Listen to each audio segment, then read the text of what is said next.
Today's reading describes the Abrahamic covenant as it was given, confirmed, and symbolized. God's promises to Abraham are given in great detail, confirmed with a unilateral treaty, repeated and established by the sign of circumcision. But as the year passed with no evidence of fulfillment, Abraham acts in foolish impatience. The result is a son, Ishmael, who will forever cause the heartbreak of his father, constantly reminding Abraham of the price of his unbelief. Genesis chapter 15. After this, the word of the Lord came to Abram in a vision. Do not be afraid, Abram. I am your shield, your very great reward. But Abram said, Sovereign Lord, what can you give me since I remain childless? And the one who will inherit my estate is Eliezer of Damascus. And Abram said, You have given me no children, so a servant in my household will be my heir. Then the word of the Lord came to him.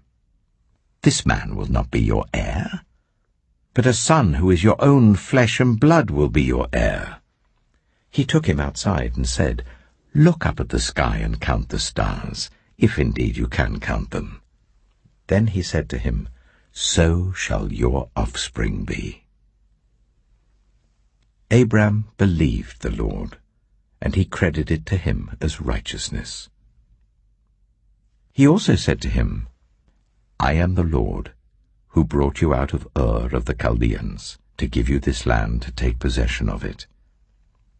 But Abram said, Sovereign Lord, how can I know that I will gain possession of it?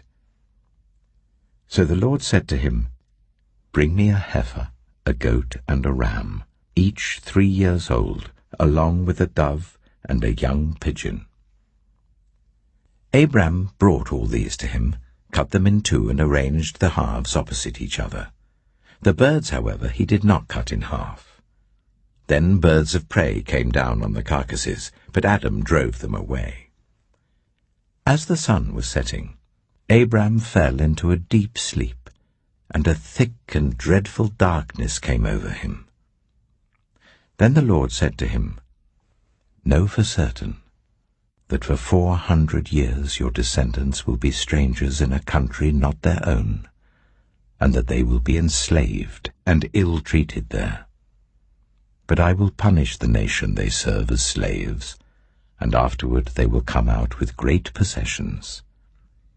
You, however, will go to your ancestors in peace and be buried at a good old age. In the 4th generation, your descendants will come back here, for the sin of the Amorites has not yet reached its full measure. When the sun had set and darkness had fallen, a smoking brazier with a blazing torch appeared and passed between the pieces. On that day the Lord made a covenant with Abram and said, To your descendants I give this land, from the Wadi of Egypt to the great river, the Euphrates, the land of the Kenites, Kenizzites, Cadmonites, Hittites, Perizzites, Rephaites, Amorites, Canaanites, Girgashites, and Jebusites.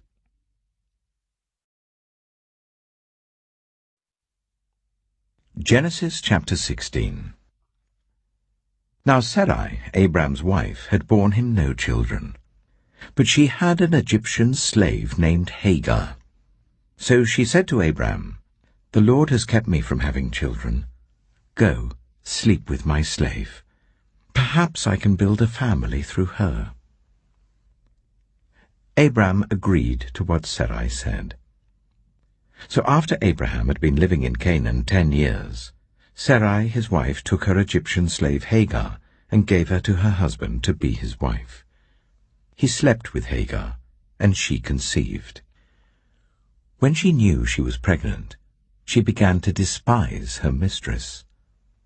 Then Sarai said to Abram, You are responsible for the wrong I'm suffering. I put my slave in your arms, and now that she knows she is pregnant, she despises me. May the Lord judge between you and me."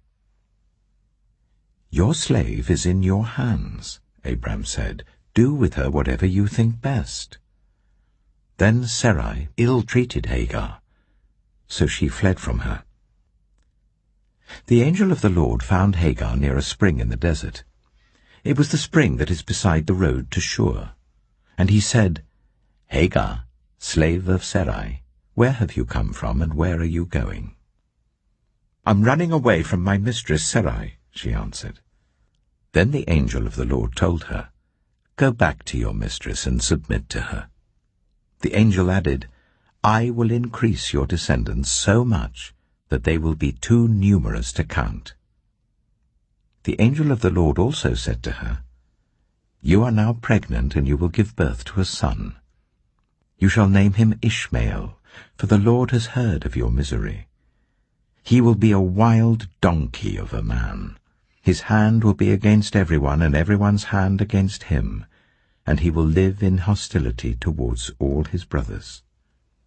She gave this name to the Lord who spoke to her, "You are the God who sees me." For she said, "I have now seen the one who sees me." That is why the well was called Beer Lahai-roi. It is still there between Kadesh and Bered. So Hagar bore Abram a son, and Abram gave the name Ishmael to the son she had borne. Abram was 86 years old when Hagar bore him Ishmael.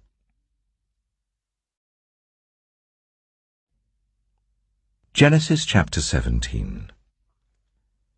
When Abram was 99 years old, the Lord appeared to him and said, "I am God Almighty.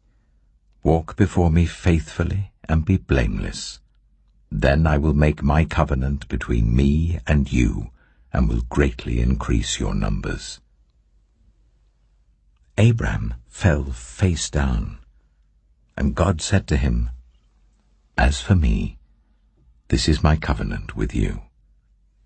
You will be the father of many nations. No longer will you be called Abram. Your name will be Abraham. For I have made you a father of many nations. I will make you very fruitful. I will make nations of you, and kings will come from you.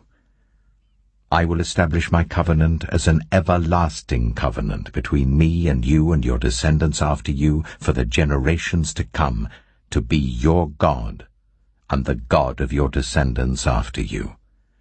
The whole land of Canaan, where you now reside as a foreigner, I will give as an everlasting possession to you and your descendants after you, and I will be their God." Then God said to Abraham, "As for you, you must keep my covenant, you and your descendants after you for the generations to come. This is my covenant with you and your descendants after you, the covenant you are to keep. Every male among you shall be circumcised. You are to undergo circumcision, and it will be the sign of the covenant between me and you. For the generations to come, every male among you who is 8 days old must be circumcised, including those born in your household or bought with money from a foreigner. Those who are not your offspring, whether born in your household or bought with your money, they must be circumcised. My covenant in your flesh is to be an everlasting covenant. Any uncircumcised male who has not been circumcised in the flesh will be cut off from his people. He has broken my covenant." God also said to Abraham, "As for Sarai your wife, you are no longer to call her Sarai. Her name will be Sarah. I will bless her, and will surely give you a son by her. I will bless her, so she will be the mother of nations. Kings of peoples will come from her." Abraham fell face down. He laughed and said to himself, "Will a son be born to a man 100 years old? Will Sarah bear a child at the age of 90? And Abraham said to God, "If only Ishmael might live under your blessing." Then God said, "Yes, but your wife Sarah will bear you a son, and you will call him Isaac. I will establish my covenant with him as an everlasting covenant for his descendants after him. And as for Ishmael, I have heard you. I will surely bless him. I will make him fruitful, and will greatly increase his numbers. He will be the father of 12 rulers, and I will make him into a great nation. But my covenant I will establish with Isaac, whom Sarah will bear to you by this time next year." When he had finished speaking with Abraham, God went up from him. On that very day Abraham took his son Ishmael, and all those born in his household or bought with his money, every male in his household, and circumcised them as God told him. Abraham was 99 years old when he was circumcised, and his son Ishmael was 13. Abraham and his son Ishmael were both circumcised on that very day, and every male in Abraham's household, including those born in his household or bought from a foreigner, was circumcised with him.